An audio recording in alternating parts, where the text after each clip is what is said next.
Remember, the Bible says that righteousness exalts a nation, and sin is a reproach to a nation.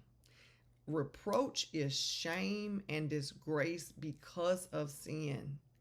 And the prevalence of sin and perversion that has saturated our culture is the evidence of a silent spiritual leadership.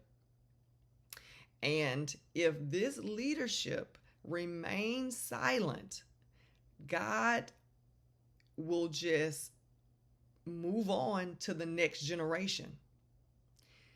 Whenever the elder generation stops speaking out to the culture, and stops being the salt and light, God just leaves them and he goes on to the next generation, and he will start to use young people to get his will across.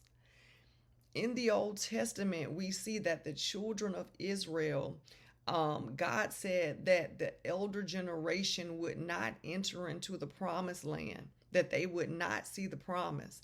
He said only those who were under the age of 20 would come into the promised land, because the older generation was stubborn, rebellious, and they just did not believe God. And so this is the same thing that God is doing today. God is saying that there will be a revival in this nation. A revival is necessary. That is the most pronounced thing that God is concerned about right now, is revival.